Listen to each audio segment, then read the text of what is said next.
Rogo-vos, pois, irmãos, pelas misericórdias de Deus, que apresenteis o vosso corpo por sacrifício vivo, santo e agradável a Deus, que é o vosso culto racional.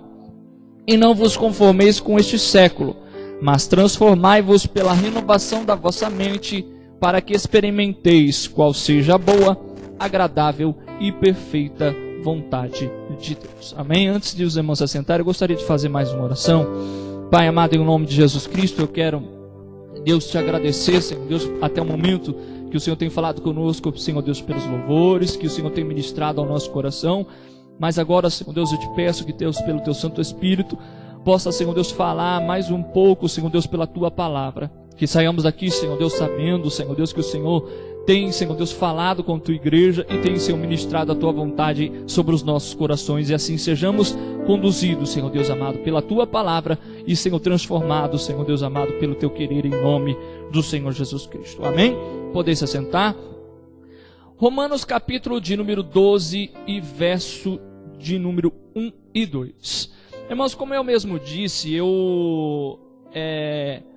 é uma nova etapa que Paulo entra na carta aos Romanos para poder falar sobre a resposta do cristão e inclusive é o tema que eu dou a esta pregação, é a resposta do cristão diante das misericórdias de Deus. Por que resposta do cristão diante das misericórdias de Deus? Porque Paulo, agora entrando no capítulo de número 12 de Romanos, ele está entrando numa seção da carta aonde ele vai falar de responsabilidades do cristão ou de conduta da vida cristã. Anteriormente, nos capítulos anteriores, os 11 primeiros capítulos, ele vem expondo uma doutrina bíblica. Ele vai falar sobre a doutrina que ele prega, sobre o evangelho que ele prega.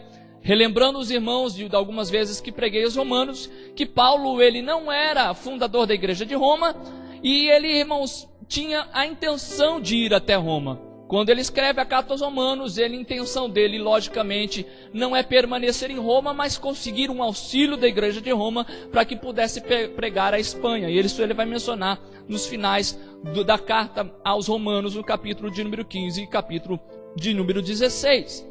Então, irmãos, o que o apóstolo Paulo ele vem falando dos capítulos de número 1 ao capítulo de número 11 é sobre a doutrina da mensagem da cruz, da justificação mediante a fé, a qual ele prega. E quando ele entra no capítulo de número 12, você vai ver que ele começa com a palavra rogo-vos, pois, irmãos, porque essas três palavras iniciais, rogo-vos, pois, irmãos, é de algo que já anteriormente ele já estava expondo. Então ele fala, diante de tudo aquilo que vos apresentei, agora eu rogo para que vocês possam se apresentar a Deus como sacrifício vivo, santo e agradável. Então, irmãos, já estava sendo exposto uma doutrina, era de costume e característica das cartas paulinas, e principalmente as cartas que podemos dizer as cartas doutrinárias. Romanos não se faz diferente. Paulo expõe a doutrina e depois ele entra no capítulo de número 12 expondo a natureza da vida cristã, a resposta do cristão com relação à doutrina que ele apresenta. Para você entender, irmãos, o que é essa característica da carta paulina, se você for lá em Efésios, ele também da mesma forma, com as mesmas palavras, ele expõe a doutrina da igreja, da formação da igreja, irmãos, da eleição que Deus fez do homem antes da fundação do mundo, do papel fundamental de Jesus Cristo na plenitude dos tempos, se manifestando para cumprir o plano divino, da ação do Espírito Santo em manifestar a palavra, irmãos, para os crentes. E depois de expor toda essa doutrina no capítulo de número 4, ele vem dizer da mesma forma como disse aos Romanos, capítulo de número 4, verso 1 diz, rogo-vos, pois eu, o preso do Senhor, porque o apóstolo Paulo, quando escreve aos Efésios, ele era um encarcerado, ele estava preso por causa do evangelho que ele pregava. Então ele diz assim, diante da doutrina que vos apresentei, diante daquilo que vos preguei, daquilo que vos anunciei, eu rogo que vos apresenteis, que vocês, diante do Senhor, possam andar de forma digna segundo a vocação a qual foste chamado. De semelhante modo o que ele disse aos romanos: rogo-vos, pois, diante de tudo que foi apresentado, que vocês possam se apresentar a Deus. É a resposta, por isso que eu digo que o tema dessa pregação é a resposta cristã, a resposta do cristão, diante de todo o benefício que Deus já executou, as misericórdias que já foram manifestadas por Deus sobre a nossa vida.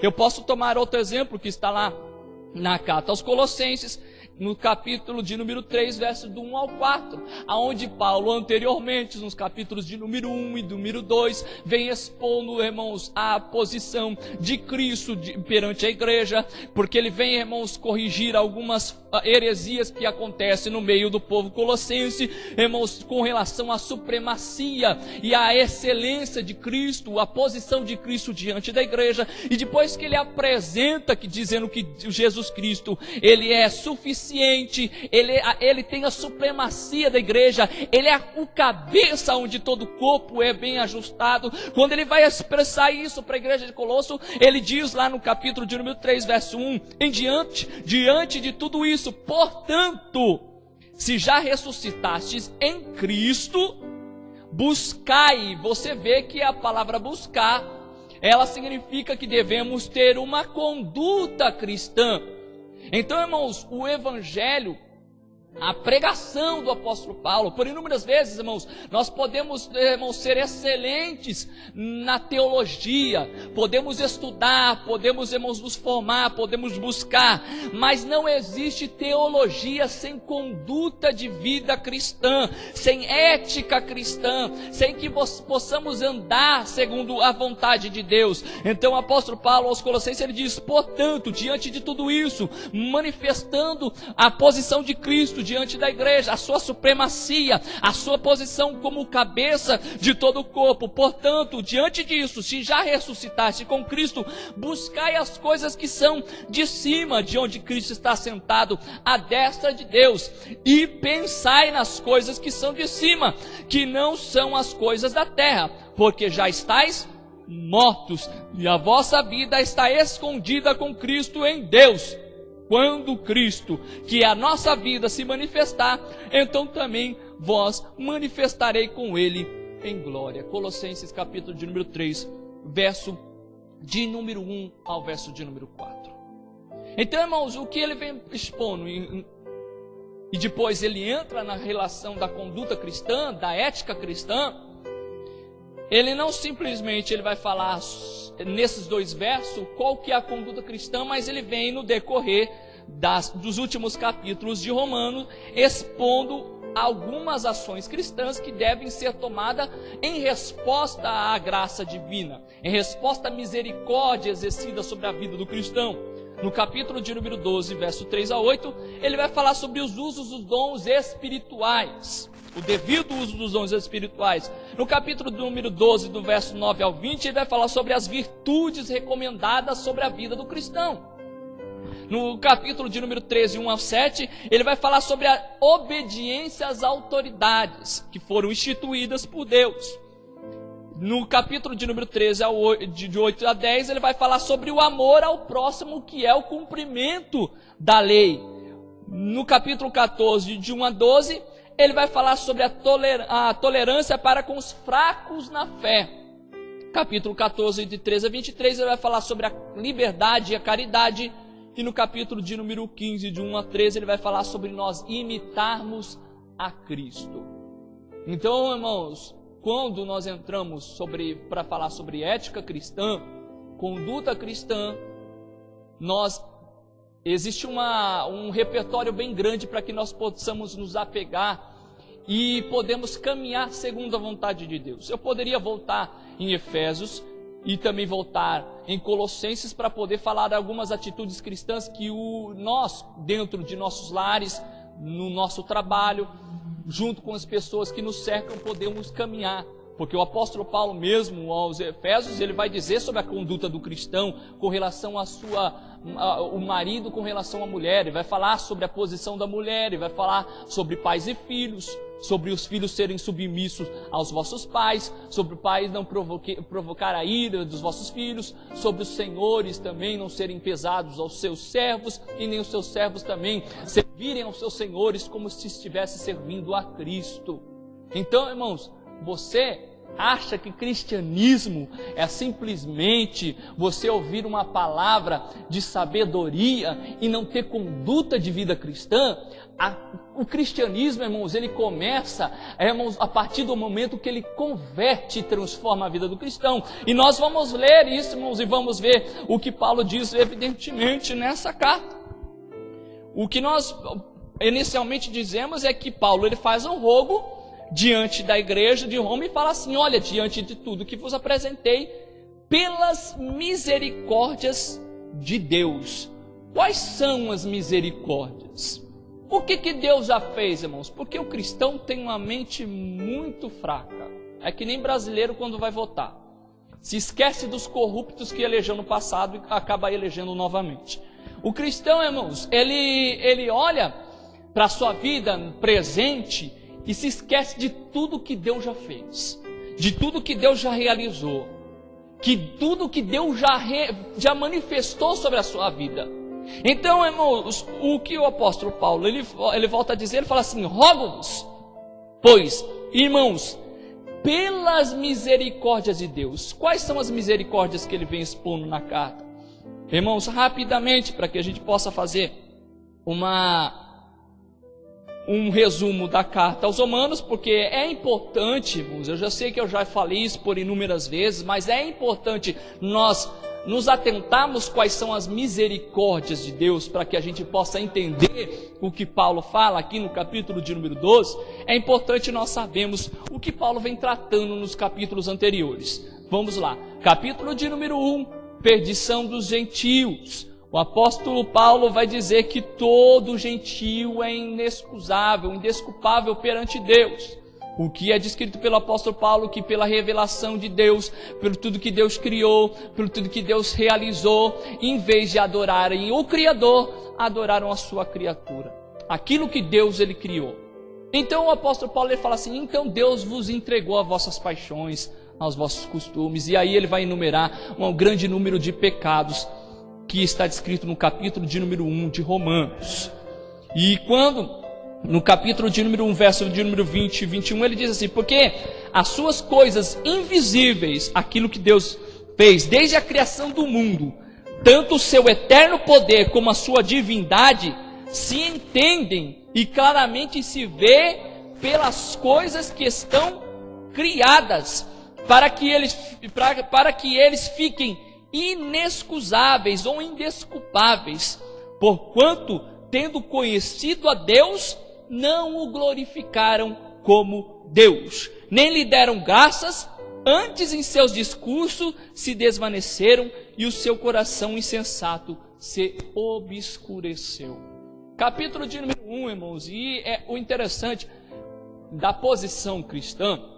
Eu gosto muito de me apegar naquela palavra que Jesus Cristo, quando ele indaga uma das pessoas que estão vindo falar com Jesus Cristo com relação a ele usar de misericórdia para algumas certas pessoas, e Jesus volta para aqueles que estão adiante dele e fala assim: a quem mais amará? Quem mais amará? Ao que pouco foi perdoado ou ao que mais foi perdoado? Logicamente, aquele que mais se perdoa. Mas, irmãos, devemos entender que na posição humana, diante de Deus, todos somos indesculpáveis. Todos estamos inexcusáveis. Todos estamos diante de Deus, irmãos, encerrados debaixo do mesmo pecado. É o pecado adâmico que tomou a raça humana e que tomou, irmãos, por completo a natureza humana para que pudesse afastar de Deus. Então, no capítulo de número 1, ele vai falar sobre essa posição dos gentios, que são indesculpáveis perante Deus. E se voltando para poder falar com os judeus, no capítulo de 2 ele fala assim aos judeus: e vocês judeus, que têm a lei de Deus, vocês que têm os seus mandamentos, os seus estatutos, que Deus se revelou pela sua palavra, por que não cumpre a palavra? Porque ensinas e não, na verdade não aprende aquilo que tu ensinas. No capítulo de número 2, verso 17 a 21, o apóstolo Paulo diz assim: eis que tu que tens sobrenome judeu, e repousas na lei, e te glorias em Deus, não sabes a tua vontade, e aprova as coisas excelentes, sendo instruído por lei, e confias que és guias de cegos, luz dos que estão em trevas, instruidor dos nécios, mestre de crianças, que tens a forma da ciência e da verdade na lei. Tu, pois, que ensinas o outro, não te ensinas a ti mesmo. O que é, irmãos, a posição do judeu, que olhava para o povo gentil e lançava-lhe acusação, mas Paulo fala assim: olhai para vós mesmos, olhai para aquilo que vocês têm praticado, porque eles tiveram a revelação da criação de Deus e se perderam em adorar a criatura, mas vocês tiveram a revelação da sua santa lei e da sua palavra, e em vez de praticar, vocês se desviaram dos estatutos de Deus. Então o apóstolo Paulo vai dizer que todos são indesculpáveis. No capítulo de número 3, verso 10, é o que o apóstolo Paulo começa dizendo: como está escrito, não há um justo, nenhum sequer. E no capítulo de número 3, verso 23, como está escrito, ou melhor dizendo, porque todos pecaram e carecem da glória de Deus. Você vê que Paulo, ele encerra toda a humanidade debaixo do pecado, para poder depois começar a manifestar as misericórdias de Deus, que são descritas no capítulo de número 12, verso de número 1. Você vê que toda a condição humana diante de Deus está encerrada debaixo do pecado. E aí sim que o apóstolo Paulo, ele começa a falar das graças e das misericórdias de Deus manifestadas sobre a vida do cristão. Que misericórdias são essas? Podemos falar algumas, irmãos, de inúmeras, que são relatadas na carta aos Romanos. Mas uma delas está lá no capítulo de número 3, verso de número 21 e 22, que é a justificação pela fé. Mas agora se manifestou sem a lei a justiça de Deus, tendo o testemunho da lei e dos profetas, isto é, a justiça de Deus pela fé em Cristo Jesus, para todos e sobre todos os que creem, porque não há distinção de pessoas. Compreende, irmãos, o que é a misericórdia de Deus?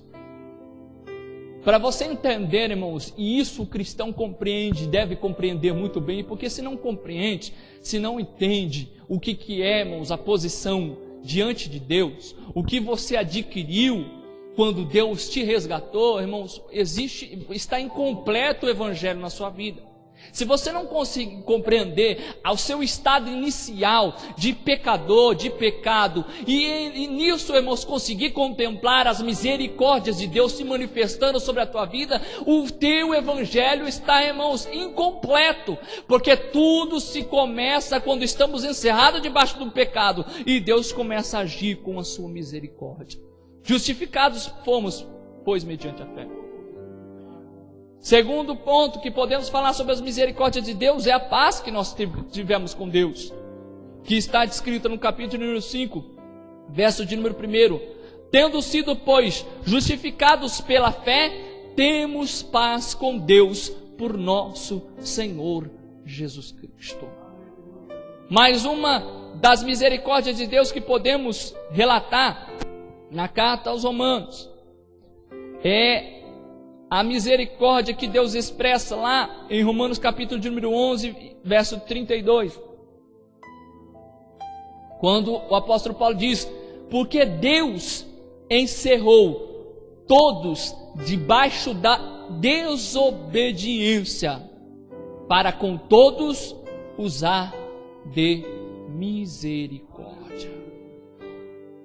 E para poder encerrar essa sessão, diz o amor de Deus, no capítulo de número 5, verso 8.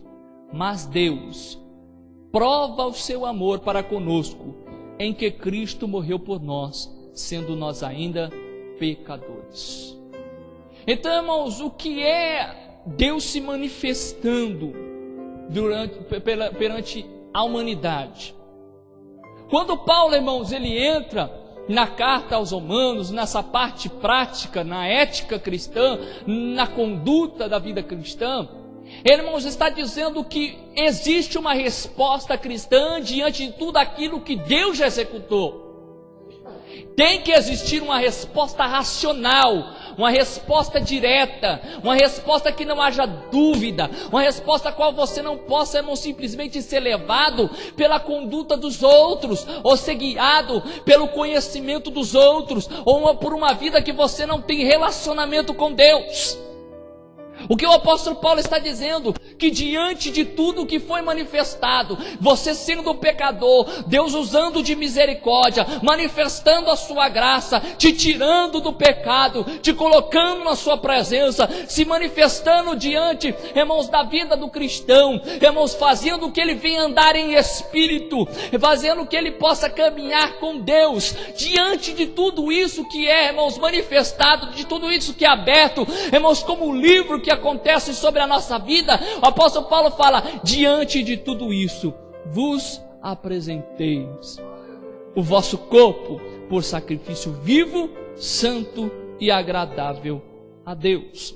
Esse é o terceiro tópico que eu quero mencionar. Diante de todas as misericórdias expostas por Paulo, ele roga aos cristãos que agora se apresente a Deus de forma agradável. E essa é uma resposta, irmãos, razoável que o cristão deve ter quando abraça a fé cristã. É uma resposta, irmãos, aonde não existe dúvida, aonde você não pode titubear. Paulo, irmãos, não está falando para os cristãos romanos, fala assim: olha, por favor, se apresente de forma digna perante Deus. Paulo não está rogando simplesmente, fala assim: olha, se apresente de alguma forma que vocês possam refletir aquilo que Deus já fez sobre a tua vida. O que Paulo está querendo dizer, irmãos, que não existe conduta cristã que vá além disso. Ele não está falando para o cristão que devemos tomar essa atitude, mas ele está querendo dizer para a igreja de Roma que essa é a atitude que simplesmente tem que ser tomada. Ele não está, irmãos, deixando, irmãos, dois pensamentos para você caminhar e nem escolhas para você decidir. Ele está dizendo: cristão que é cristão, alcançado pela misericórdia de Deus, alcançado por Deus, ele anda como um sacrifício vivo, santo e agradável a Deus. Não existe titubear entre dois pensamentos. Não existe você, irmão, ser meio cristão, ou mais ou menos cristão, ou filho de cristão, ou quem sabe, irmãos, que posição que você quer ter perante Deus. Paulo fala: diante de tudo que Deus já fez, não tem outra forma de se apresentar diante de Deus, diante de suas misericórdias, diante dele ter se manifestado, diante dele ter se levantado ao nosso favor. O único motivo, o único caminho que podemos trilhar é um caminho de gratidão, é um caminho de entrega, é um caminho como nós nos conduzimos a Deus, como um sacrifício vivo, santo e agradável a Ele. Podemos tomar algumas comparações no que é dito pelo apóstolo Paulo, quando ele diz assim: que vos apresentei o vosso corpo. Compare as ações de entrega, irmãos, que são anteriores da vida cristã com o momento que o cristão adquire as graças de Deus e a misericórdia. No capítulo de número 6, verso 13 a 19, o apóstolo, somente nesses versos, ele diz por 5 vezes que nós devemos nos apresentar. Algumas de forma negativa, ou melhor dizendo, são 5 vezes que devemos, que nos apresentamos, algumas de forma negativa e algumas referentes à nossa posição diante de Deus. Verso 13 em diante diz: nem tampouco apresentei os vossos membros ao pecado por instrumento da iniquidade, mas apresentai-vos a Deus como vivos dentre os mortos, e os vossos membros a Deus como instrumento de justiça. Porque o pecado não terá domínio sobre vós, pois não estáis debaixo da lei, mas debaixo da graça. Verso 15: pois que pecaremos porque não estamos debaixo da lei, mas debaixo da graça? De modo nenhum. Não sabeis vós que a quem vos apresenteis por servos para lhe obedecer, sois servos daquele a quem obedeceis, ou do pecado para a morte, ou da obediência para a justiça? O que Paulo está dizendo, preste bem atenção, os vossos membros, o vosso corpo não deve ser apresentados ao pecado, à iniquidade, para que isso não se transforme em morte eterna, mas se apresente a Deus, se apresente como servo ao Senhor, para obedecer a Deus, e a sua obediência se transforme em justiça. Verso 17 diz: mas graças a Deus, que tendo sido servos do pecado, obedeceis de coração a forma da doutrina a qual fostes entregues, e libertados do pecado, fosse feitos servos da justiça. Falo como homem pela fraqueza da vossa carne, pois que assim como apresentei os vossos membros para servirem à imundícia, e a maldade para a maldade, assim apresentei agora os vossos membros para servirem à justiça e à santificação. Preste bem atenção no que Paulo ele diz: apresentei o vosso corpo. O que Paulo, irmãos, relatando o que é mencionado no capítulo de número 6, ele está dizendo: para que servem os vossos membros? Outra hora, como servos do pecado e vivendo sobre a iniquidade, entregues à iniquidade, os seus membros serviam ao pecado. Mas agora diante de Deus, diante das misericórdias de Deus, irmãos, isso é algo de você preparar para, irmãos, perante Deus e pensar: que tipo de atitude eu tenho tido para com Deus? O que o meu corpo, os meus membros, aquilo, irmãos, os meus olhos, as minhas mãos, os meus sentidos, eles têm sido entregues a Deus? De que forma isso tem sido entregue a Deus? Porque, irmãos, o pecado, irmãos, ele se manifesta pelos nossos membros. O pecado, ele se manifesta, irmãos, pelas nossas entregas. Você vai ver que Paulo, ele requer alguma coisa do cristão. Quando ele fala sobre se entregar a Deus, ele fala de uma forma completa. Eu vou mais adiante falar sobre isso, mas primeiramente Paulo está falando sobre entregar o seu corpo. Você vai ver, irmãos, que a entrega não é simplesmente dos membros, ela se abrange e completa além disso. Mas inicialmente, aqueles que eram entregues ao pecado, à imundícia, para serem, irmãos, escravos do pecado, agora diante das misericórdias de Deus, se apresentam a Deus com os vossos corpos, com os vossos membros, como um sacrifício vivo, santo e agradável a Deus. Isso remete, irmãos, lá no Antigo Testamento, naquilo que era prescrito sobre os sacrifícios que eram entregues a Deus. Você vai notar que tudo que era requerido por Deus na antiga aliança é que pudesse se entregar um cordeiro imaculado, sem mancha.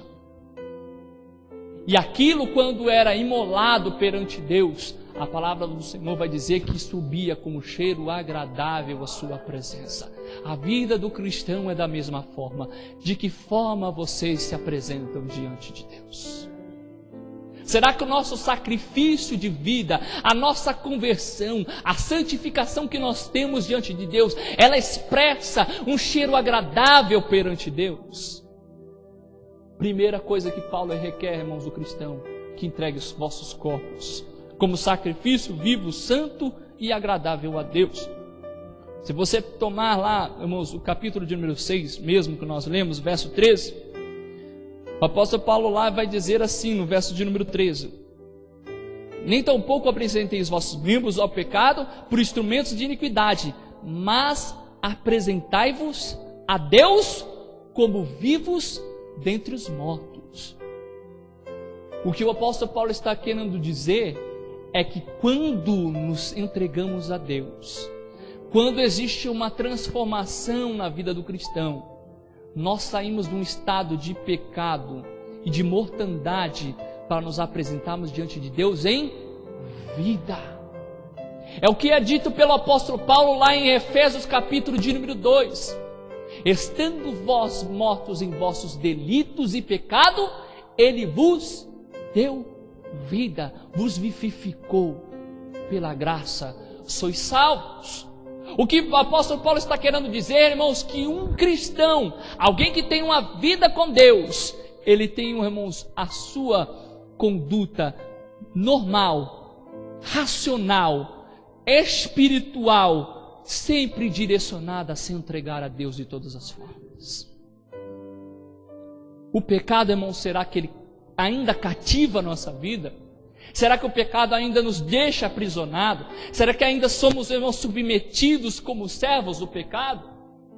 O que Paulo está dizendo, olha diante de tudo que Deus já manifestou, olha as misericórdias que já foram manifestadas, olha o vosso pecado anteriormente, olha de onde Deus se tirou, olha o que Deus ele fez, olha os braços do Senhor se manifestando ao vosso favor. Diante de tudo isso, vocês ainda vão servir ao pecado? Diante de tudo isso, ainda vão conduzir a vossa vida, entregar os vossos membros e o vosso corpo ao pecado e à escravidão? Irmãos, o sentido racional das coisas, por isso que é descrito lá, e é o quarto tópico dessa mensagem: se entregar em sacrifício vivo, santo e agradável a Deus, que é o vosso culto racional. Quando Paulo fala sobre racionalidade, ele não está falando de um culto dentro de uma igreja, em meio à congregação dos santos, como nós estamos aqui, e se reunindo de uma forma litúrgica, de uma forma metódica, isso usando simplesmente uma racionalidade para que possa ser tudo, irmãos, conforme uma forma litúrgica. O que Paulo está querendo dizer para a igreja de Roma é o seguinte: não existe outro caminho. É a forma racional de você servir a Deus. Outras traduções dizem culto espiritual, porque eu digo para você que o culto espiritual não é, irmãos, pelas liturgias, pelos cantos eruditos, e nem por os momentos que você tem dentro da igreja. O teu culto racional, ele se expressa dentro do teu lar. O teu culto racional, ele se expressa dentro do teu trabalho. O teu culto racional é a tua santificação diante, irmãos, daqueles que estão fora dessas quatro paredes. Você pode se apresentar para mim, para o pastor, para qualquer um dos irmãos, de uma forma santa, em vestes de santidade. Mas quem contempla o teu culto, irmãos, dentro, fora desses lugares, é somente o Espírito Santo de Deus que sabe aquilo que você faz fora daqui.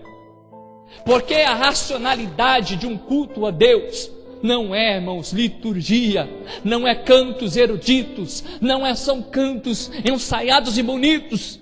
O culto racional é a entrega, irmãos, de uma razão, de uma mente, de um corpo que, irmãos, responde diante da misericórdia de Deus por tudo aquilo que já foi executado sobre a sua vida. Paulo, ele se volta aos cristãos e fala assim: como vos apresenteis? Não existe outra forma. Cristão, não seis servos do pecado, nem escravizados pelo pecado, mas se entregue a Deus. O sacrifício vivo, santo e agradável a Deus é uma vida de santificação perante a presença do Senhor. É uma vida de entrega. Cristão, irmãos, não é cristão dentro da igreja. Não existe cristianismo somente dentro de templos. Não existe, irmãos, somente entrega dentro deste lugar. Cristão, ele se entrega a Deus no lugar onde ele estiver. As pessoas têm que ver e notar que o cristão, ele tem sido, irmão, sacrifício vivo, santo e agradável a Deus. O culto que o cristão apresenta, irmãos, é aquele que ele apresenta para o mundo, porque é uma conduta de um cristão exemplar. Infelizmente, irmãos, como já temos dito por esses dias, essa conduta tem se deixado, até mesmo como foi pregado pelo pastor Manuel ontem, sobre algumas condutas da vida cristã, alguns exemplos de cristianismo. As pessoas acham, irmãos, que o cristianismo se dá por posições dentro da igreja, por cargos, por status, por patentes. O cristianismo se dá, irmãos, quando as pessoas olham para você e veem brilhar a luz de Cristo sobre a tua vida. O apóstolo Paulo diz em Filipenses que nós devemos brilhar como luzeiros nesse mundo perverso e mau. Que tipo de vida e cristianismo nós temos vivido diante de Deus? Que tipo, irmãos, de sacrifício temos apresentado diante de Deus? Irmãos, não precisa se apresentar para mim, não precisa se apresentar para o pastor, não precisa ser, irmãos, aparentemente aos nossos olhos, porque, irmãos, nós não podemos contemplar o seu coração. Seríamos que nem Saul, levantando, irmãos, os irmãos de Davi, olhando a sua formosura, mas não contemplando os vossos corações. Quando Deus se volta a Samuel, melhor dizendo, a Samuel e fala assim: Samuel, você vê exteriormente, mas eu vejo o coração.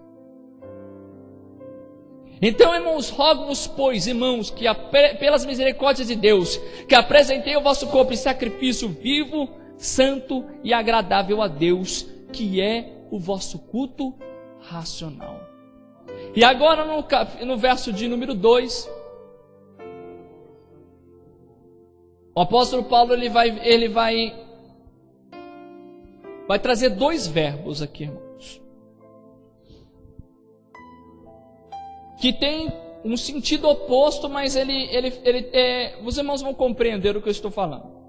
Verso de número 2: E não vos conformeis com esse século ou mundo, em algumas traduções, mas transformai-vos pela renovação da vossa mente, para que podeis experimentar qual seja a boa, agradável e perfeita vontade de Deus.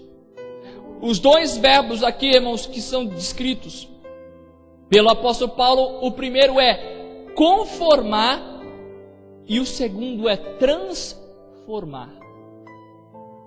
São coisas totalmente opostas e que falam sobre dois ambientes e dois sistemas completamente diferentes.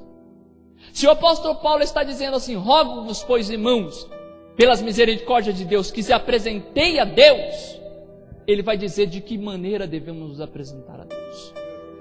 Primeiro ponto, que é a forma negativa, quando o apóstolo fala assim: não vos conformeis com este mundo, ou com este século.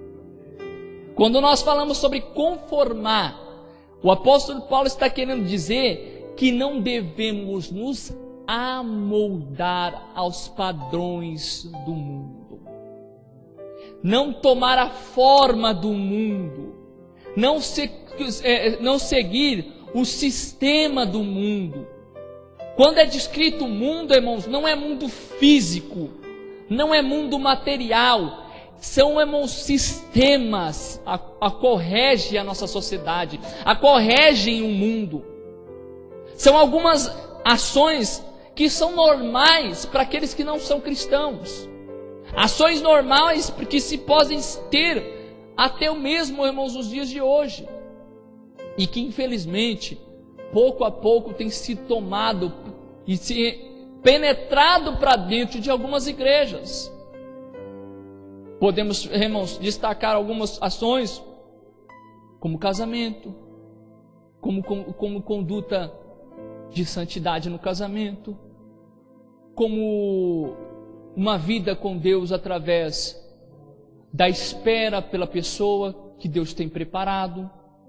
Estou dizendo sobre sexo depois do casamento, porque o sistema do mundo Ele permite que possamos viver segundo os preceitos do mundo.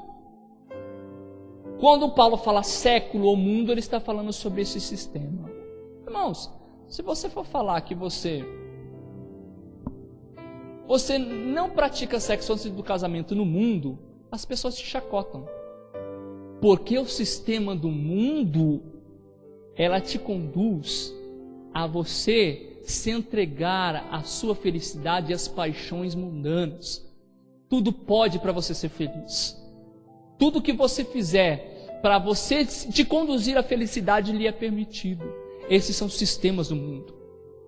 Outros sistemas, irmãos, podemos encontrar dentro do nosso trabalho. Que tipo de atitude podemos ter? Que tipo de vantagem podemos ter? Que caminho podemos trilhar para que possamos chegar na posição que queremos? O mundo tem uma conduta. O mundo tem um caminho. O sistema do mundo, irmãos, existe uma fórmula. Mas Paulo, ele se volta e fala assim: olha, vocês querem se apresentar como sacrifício vivo e santo e agradável a Deus? Não se conforme com o mundo. Não tome a forma do mundo. Não pense como o mundo. Não haja como o mundo. Não olhe para o mundo como um exemplo. Não olhe para o mundo como algo a ser seguido. Não olhe para o mundo como um atrativo, como algo que podemos, irmãos, buscar. E como um padrão de vida que nós podemos ter. Não vos conformeis com este mundo. Se essa é a negativa que Paulo diz, mas também existe a conduta que devemos levar. Mas transformai-vos pela renovação da vossa mente. Paulo anteriormente fala assim: não se amolde ao mundo, não se conforme ao mundo, não tome a forma do mundo, mas seja transformado, ou seja, na sua forma, se transforme segundo os padrões de Deus, a forma de Deus, os preceitos de Deus, aquilo que é vontade de Deus, aquilo que é ensinamento das Escrituras.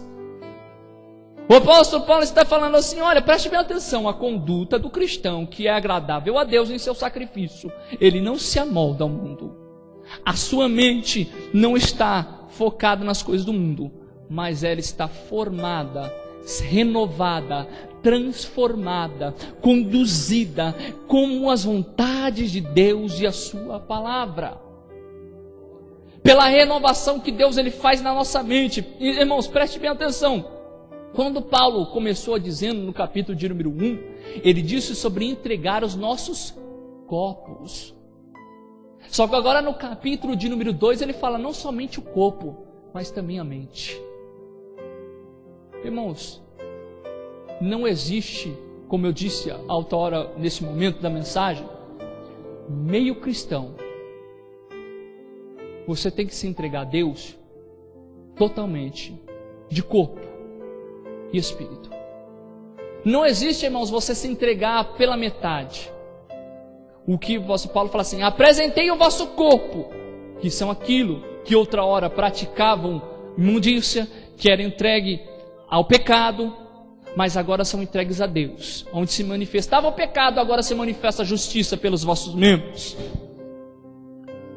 Mas também não empreste a sua mente, não entregue a sua mente a viver os padrões do mundo, mas sejais, transformai-vos pela renovação do vosso entendimento. A renovação da vossa mente. Então, irmãos, o que significa tanto se entregar em corpo, como se entregar de pensamento, irmãos, da forma como o apóstolo Paulo diz, isso significa conversão total, transformação completa. Logicamente, irmãos, que nós temos um processo de santificação diário, que devemos ser conduzidos diariamente pelo Espírito Santo, irmãos, para que possamos ter uma vida plena com Deus, porque do outro, irmãos, diante da terra, não existe ninguém que possa se apresentar completamente santo, mas existe uma busca gradativa em santificação que o cristão ele tem diante de Deus. É uma mudança, irmãos, de uma forma completa, uma nova forma que nós adquirimos. Se nós não somos conformados com o mundo, devemos nos moldar e nos transformar segundo os padrões de Deus. Impossível, como água e óleo, não se mistura. Cristão e mundo, amor mundano e amor de Deus, não tem como, irmãos, seguirmos os dois juntos. Não temos como andar, irmãos, transformados por Deus, moldados, porque você pega, irmãos, a etimologia dessas duas palavras, tanto o conformar, ambas as palavras vão ter a forma dentro da sua, irmãos, dentro do seu conteúdo. Conforma e o transforma. Ambos estão falando sobre tomar forma, ou estamos falando sobre um padrão que deve ser seguido, alguma coisa que tem que ser, irmãos, abraçada. O mundo ou a Cristo? Não vos conformeis com este mundo, mas tomais a forma de Deus. Seja transformados por Deus, renovados nas vossas mentes.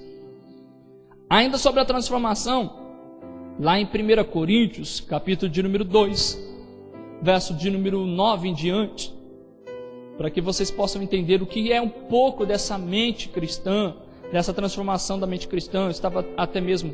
Estávamos conversando hoje de manhã na escola dominical, que eu creio que foi uma mensagem bastante oportuna para a nossa vida nos tempos presentes, e inclusive eu creio que se encaixa muito bem no que eu tenho pregado nesse momento, que são o tema da lição, pastor, era inversão de valores. Inversão de valores. Estávamos comentando até mesmo sobre esse texto de 1 Coríntios, capítulo de número 2, 9 em diante, que diz: mas como está escrito, as coisas que o olho não viu, o ouvido não ouviu, e não subiram ao coração do homem, são as coisas que Deus preparou para os que o amam. Mas Deus não-las revelou pelo seu Espírito, porque o Espírito penetra todas as coisas, ainda as profundezas de Deus, porque qual dos homens sabe as coisas do homem, senão o Espírito do homem que nele está? Assim também, ninguém sabe as coisas de Deus, senão o Espírito de Deus. Mas nós não recebemos o Espírito do mundo. Preste bem atenção, irmãos, como se encaixa naquilo que Paulo fala aos Romanos. Nós, cristãos, não recebemos o Espírito do mundo, porque se você tivesse recebido o Espírito do mundo, você se conformava com o mundo, você seguia o padrão do mundo, você vivia segundo o mundo. Mas o Espírito que provém de Deus, para que pudéssemos conhecer o que nos é dado gratuitamente por Deus, os quais também falamos, não com palavras de sabedoria humana, que a sabedoria humana ensina, mas com as que são do Espírito Santo que nos ensina, comparando as coisas espirituais com as coisas espirituais. Ora, um homem natural não compreende as coisas do Espírito de Deus, porque lhe parecem loucura, e não pode entendê-las, porque elas se discernem espiritualmente. Mas o que é espiritual discerne tudo, e ele de ninguém é discernido, porque quem conheceu a mente do Senhor para que possa instruí-lo? Mas nós temos a mente de Cristo. O que o apóstolo Paulo está dizendo, irmãos, que existe uma revelação pela palavra, através do Espírito Santo de Deus sobre a vida do cristão, que nos conduz a pensarmos, a agirmos, a termos o conhecimento dos mistérios de Deus, a entendermos aquilo que, irmãos, estava oculto nos tempos passados, mas que foi manifestado para pessoas, aqui até muitas vezes o apóstolo Paulo vai dizer que não são tão instruídas. Nesse mesmo capítulo de Coríntios, o apóstolo Paulo fala assim, que a sabedoria do homem, para Deus é loucura. Na verdade, a loucura de Deus é mais sábia do que a sabedoria dos homens. O que acontece, irmãos, é que a revelação de Deus sobre a nossa vida, sobre a nossa mente, ela é dada pelo Espírito Santo de Deus em revelação à sua palavra. O cristão, quando, irmãos, olha para tudo isso, ele se maravilha. Quando ele contempla toda, irmãos, essa grandeza da manifestação de Deus sobre a sua vida, ele fica maravilhado diante de Deus. Para o homem isso, irmãos, não tem sentido, é loucura. Para pessoas do mundo, irmãos, que seguem o padrão do mundo, isso não tem nenhum tipo de conduta que ele possa seguir. O apóstolo Paulo está dizendo, nós temos a mente de Cristo. Como compreendemos as coisas de Deus? Como que nos é revelado as coisas de Deus? Porque nós não recebemos o Espírito do mundo, mas o Espírito que nos habita, ele revela as coisas de Deus sobre a nossa vida. Então, voltando para que o apóstolo Paulo fala assim, não vos conformeis com esse século, mas transformai-vos pela renovação da vossa mente. Renovai-vos pela transformação, transformai-vos pela renovação da vossa mente. Por onde o Espírito Santo vos conduz. E, irmãos, para podermos encerrar essa mensagem, que diria que é a boa parte que nós muitas das vezes achamos, né? Que é o que podemos experimentar de toda essa ação que nós temos diante de Deus. Para podermos resumir, o apóstolo Paulo, ele apresenta as misericórdias de Deus, ele fala sobre toda a graça divina, ele fala sobre o que o Senhor executou sobre a vida do cristão, e ele fala assim, diante de tudo isso, como que vocês vão se apresentar? Como sacrifício vivo, santo e agradável a Deus. Esse simplesmente é o vosso culto racional. Não existe outra forma de se apresentar a Deus senão através da sua vida em santificação. O culto a Deus, irmãos, ele é muito legal. Nós nos reunimos aqui, nós estamos aqui, cantamos, ensaiamos, louvamos, ouvimos a palavra. Mas o que, irmãos, é agradável a Deus é a sua vida de santidade. O que é agradável a Deus, irmãos, é quando Deus ele vê a sua vida de conduta diária, de, irmãos, de exemplo de cristão, de caráter de cristão, de viver uma ética cristã, uma vida cristã exemplar. Diante de tudo isso, eu se apresentei a Deus agradavelmente. Esse é o vosso culto racional. E não vos conformando com esse mundo, transformai-vos pela renovação da vossa mente, pelo Espírito Santo de Deus que já lhe foi concedido, que transforma a vossa mente em Cristo. E depois de tudo isso, irmãos, nós podemos olhar para Deus, podemos ver todas as misericórdias de Deus sendo executadas, e olhar, irmãos, e poder ver que o cristão, verdadeiramente, ele vive o bom, o agradável e a perfeita vontade de Deus.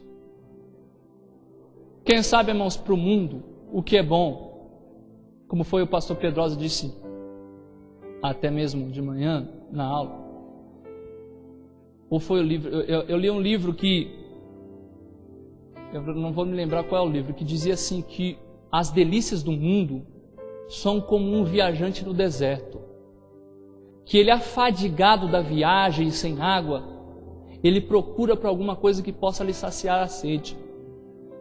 E vendo ao longe algumas árvores frondosas e algumas águas que correm, ele corre em direção daquilo com bastante fervor, mas chegando lá, ele vê e percebe que era apenas uma miragem. Os prazeres do mundo, eles nos conduzem da mesma forma.